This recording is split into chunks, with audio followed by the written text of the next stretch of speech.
Vamos ler com a ajuda de Deus e a guia do Espírito Santo a palavra que Deus mostra, escrita no capítulo 6 do livro de Esdras.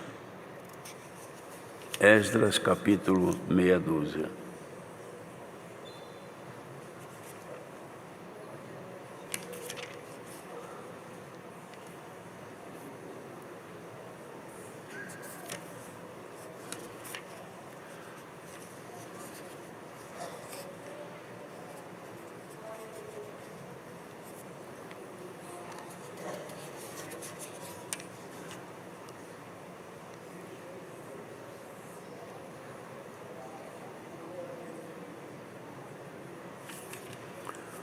Vamos ler então com a ajuda de Deus e a guia do Espírito Santo.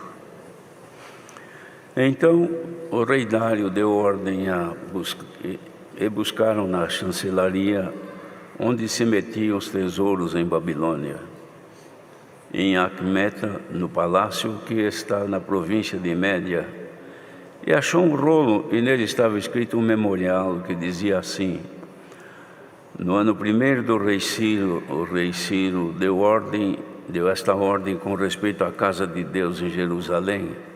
Esta casa se edificará para lugar em que se ofereçam sacrifícios e seus fundamentos serão firmes.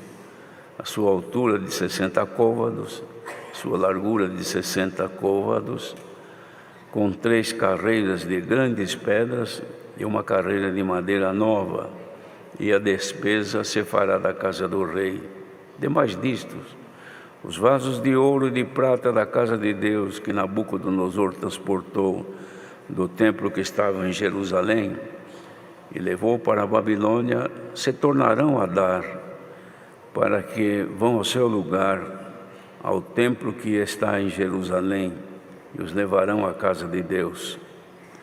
Agora, pois, Tatenai, governador de além do rio, Setar-Boznai e os seus companheiros, os afarsaquitas que estáis além do rio, apartai-vos dali. Deixai-os na obra desta casa de Deus, para que o governador dos judeus e os judeus edifiquem esta casa de Deus no seu lugar. Também por mim se decreta o que haveis de fazer com os anciãos dos judeus, para que edifiquem esta casa de Deus, a saber, que da fazenda do rei, dos tributos da além do rio, se pague prontamente a despesa a estes homens, para que não sejam impedidos. E o que for necessário, como bezerros e carneiros e cordeiros, para holocausto ao Deus dos céus, trigo, sal, vinho e azeite, segundo o rito dos sacerdotes que estão em Jerusalém, dê-se-lhes de dia em dia, para que não haja falta, para que ofereçam sacrifícios de cheiro suave ao Deus dos céus e orem pela vida do rei e de seus filhos. Também por mim se decreta que todo homem que mudar esse decreto, um madeiro se arrancará da sua casa e levantado o pendurarão nele, e da sua casa se fará por isso um monturo. O Deus, pois, que fez habitar ali o seu nome, derrube a todos os reis e povos que estenderem a sua mão para mudarem e para destruir esta casa de Deus, que está em Jerusalém. Eu, Dário, dei o decreto, apressuradamente se execute. Até aqui somente.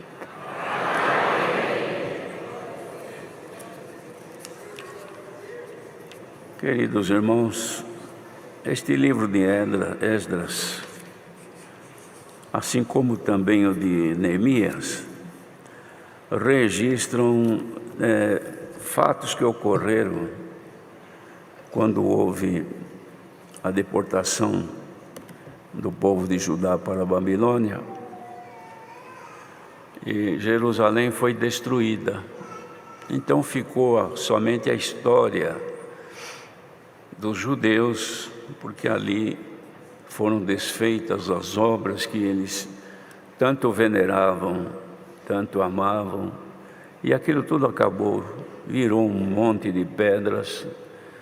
O que não queimou virou pedra, e o que era combustível virou cinza. E assim acabaram as obras que tanto o povo tinha prazer de ali louvar a Deus.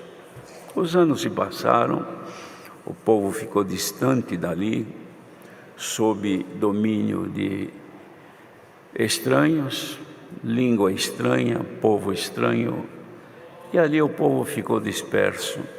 Porém, não disperso perante Deus, porque o Senhor estava acompanhando os caminhos de todos eles, que sobre eles havia uma promessa, e a promessa de Deus, ela não muda enquanto o plano de Deus estiver em execução. De modo que veio o tempo então da restauração. Não era mandar agora o povo judeu embora de onde estavam ali da Babilônia, até porque o rei já havia morrido, outros reis assumiram o reinado. Não era simplesmente levá-los de volta para Israel, para Jerusalém, pois eles também não tinham onde ficar e a cidade estava destruída. Mas o plano de Deus era de reedificação. E a reedificação da cidade deveria começar pela reconstrução dos muros que foram caídos. Isso porque já naquele tempo era assim, as cidades eram cercadas por muros, e quando havia um ataque a uma cidade, a primeira coisa que faziam era entrar dentro da cidade, para dominar. E para entrar na cidade era preciso romper os muros. Então o primeiro trabalho, derribar os muros. Derribando os muros, não há mais limites, não há mais segurança. E assim foi feito. E o povo que ficou então exposto, que eram os judeus, alguns foram mortos, outros foram levados servos, cativos para a Babilônia, e lá ficaram. Mas veio o tempo da redenção, ou seja, da reconstituição e reformulação de tudo, porque o povo, como filho, como família que Deus fez em Abraão, haviam caído no extremo pecado e desobediência, e esse era o fruto